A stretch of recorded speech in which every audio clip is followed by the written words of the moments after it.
అత్యంత ఆనుకూల్యత ఫలసిద్ధిరస్తు మాంగళ్యధారణ ముహూర్త శుభ ముహూర్తో అస్తు లోకా సమస్త సుఖినో భవంతు.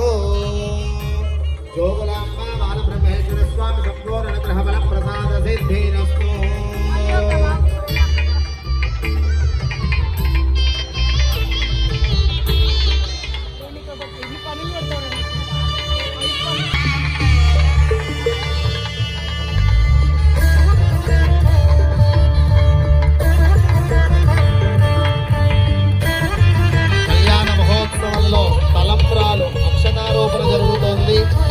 స్వామివారు అమ్మవారి శిరస్సుపై అమ్మవారి స్వామివారి శిరస్సుపై తలంబ్రాల సమర్పణ అక్షతారోపణ జరుగుతుంది. అందరూ కళ్యాణ తిలకించండి.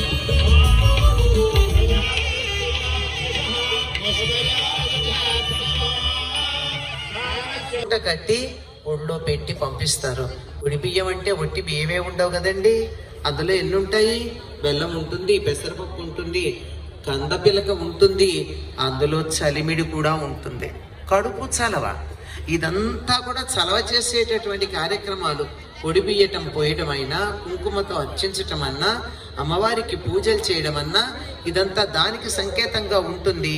కనుక జగన్మాతలందరినీ కూడా మన ఇంటి ఆడపడుచులుగా, మన ఇంట్లో మనని క్షేమంగా ఉండాలని ఆశీర్వదించేటటువంటి మన ఇంటి ఆడపడుచులుగా భావించుకుని వాళ్ళకి ఈ విధమైనటువంటి అమ్మవార్లకి ఉడి బియ్యడం పోయడం సంప్రదాయంగా వస్తుంది. ఇంకా అందులో అనేకమైనటువంటి పదార్థాలు ఉంటాయి. ఈ చెప్పినటువంటివి తప్పనిసరిగా ఉండాల్సినవి.